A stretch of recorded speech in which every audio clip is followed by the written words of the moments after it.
Lições bíblicas: o corpo de Cristo, origem, natureza e vocação da Igreja no mundo. Lição 7. O ministério da Igreja. Texto áureo. E ele mesmo deu uns para apóstolos, e outros para profetas, e outros para evangelistas, e outros para pastores e doutores. Efésios, capítulo 4, versículo 11. Verdade prática.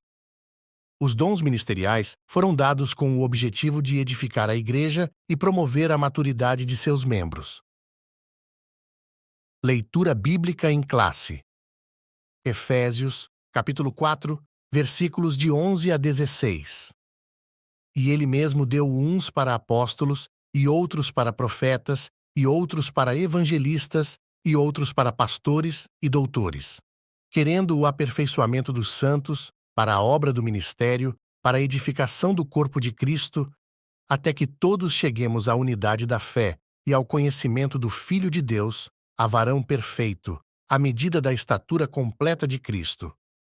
Para que não sejamos mais meninos inconstantes, levados em roda por todo vento de doutrina, pelo engano dos homens que, com astúcia, enganam fraudulosamente, antes, seguindo a verdade em amor, cresçamos em tudo naquele que é a cabeça, Cristo, do qual todo o corpo, bem ajustado e ligado pelo auxílio de todas as juntas, segundo a justa operação de cada parte, faz o aumento do corpo, para sua edificação em amor.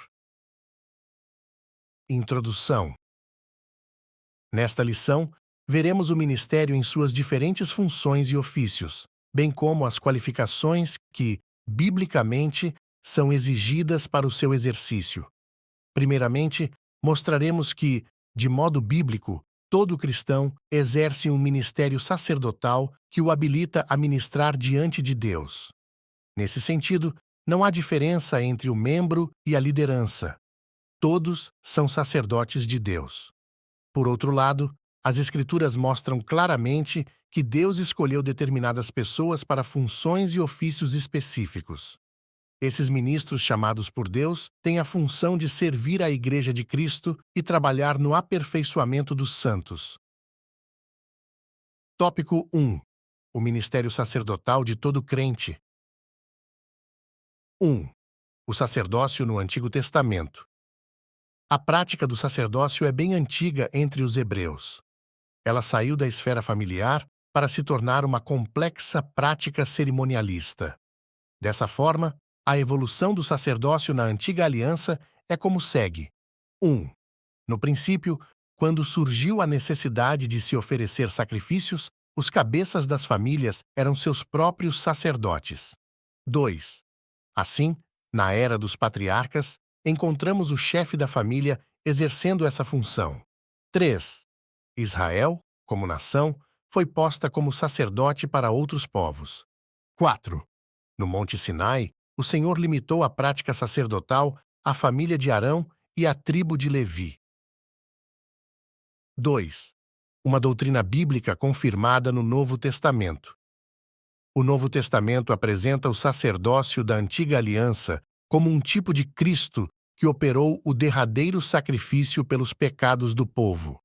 Assim, não mais uma família, tribo ou nação é detentora do sistema sacerdotal. Agora, é a Igreja que constitui o sacerdócio universal de todos os crentes.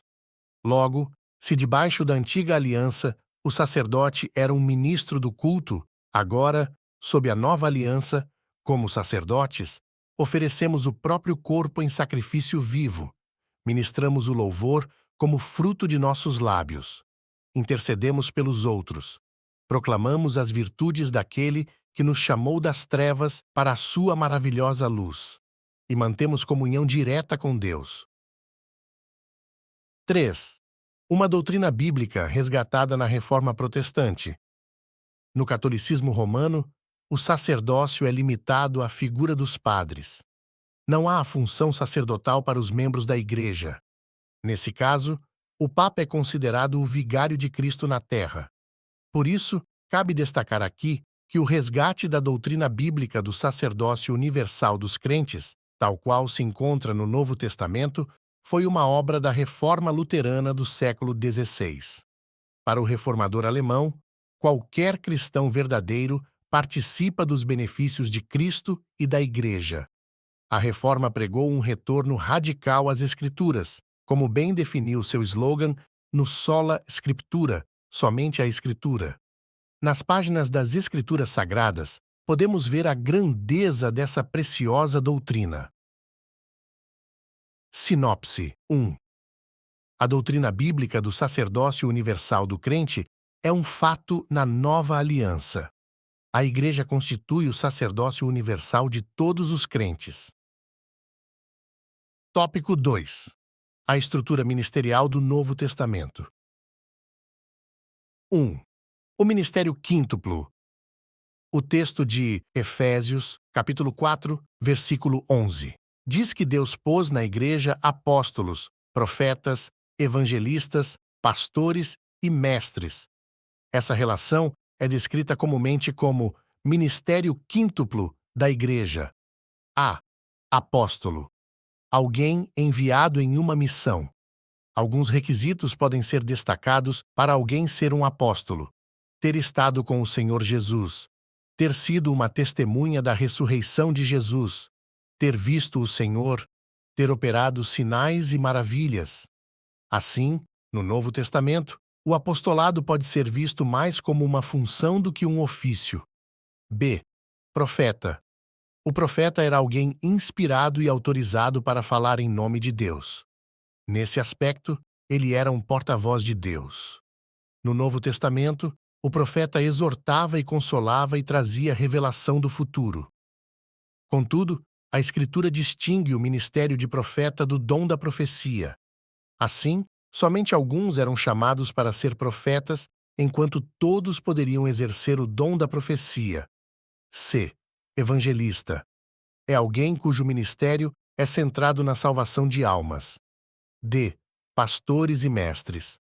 O pastor possui a função de apacentar, enquanto o mestre há de ensinar. 2. O serviço de diáconos e presbíteros.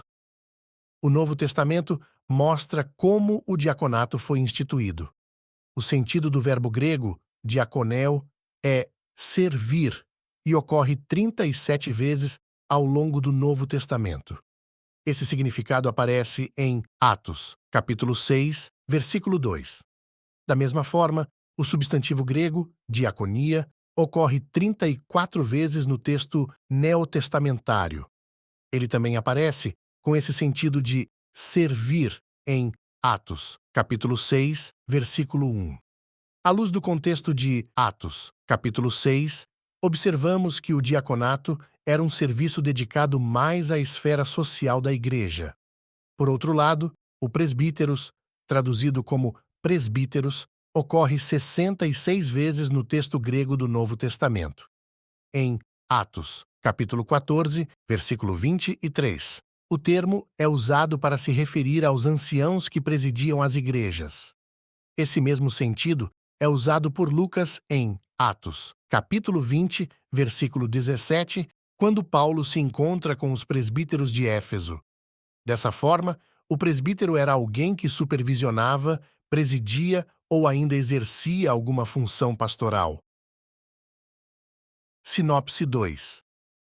Deus pôs na Igreja apóstolos, profetas, evangelistas, pastores e mestres. Tópico 3. As qualificações para o ministério. 1. Qualificações de natureza moral. O apóstolo Paulo expõe as qualificações para o exercício ministerial nas suas cartas pastorais. Aqui listamos apenas algumas delas. Não apegado ao dinheiro, ou seja, não avarento. Ser irrepreensível, ou seja, alguém que não possua nenhuma acusação válida, o que não significa ausência de pecado, mas uma vida pessoal ilibada, acima de qualquer acusação legítima e de algum escândalo público. 2. Qualificações de natureza social. Ao longo das cartas pastorais, verificamos também a necessidade de qualificações de natureza social, tais como: o aspirante ao ministério não pode ser soberbo, isto é, arrogante e orgulhoso, uma pessoa de difícil convívio social, alguém que, devido à sua soberba, mantém-se obstinado em sua própria opinião, age com teimosia e arrogância. O aspirante também não pode ser irascível, truculento, violento, aquele que possui um temperamento mais colérico, uma pessoa que não pensa duas vezes antes de agir de forma descontrolada contra outro, desqualificado para ser ministro do Senhor. 3. Qualificados para o ministério. De acordo com as cartas pastorais, podemos afirmar que há qualificações claras para o exercício do ministério da Igreja de Cristo. Nesse sentido, os ministros do corpo de Cristo têm como requisitos inegociáveis para o exercício do ministério as qualificações morais e sociais, conforme estudados aqui. Sinopse 3. Há qualificações claras para o exercício do ministério na Igreja de Cristo. Conclusão. Nesta lição, vimos o ministério sob diferentes aspectos. Vimos que a doutrina do sacerdócio universal dos crentes é inteiramente bíblica. Todo crente tem o privilégio de apresentar a si mesmo e a outros diante de Deus, sem a necessidade de mediadores terrenos. Vimos também que Deus pôs na Igreja alguns para o exercício de determinadas funções específicas. Esses ministérios devem ser vistos como dons de Deus à Igreja.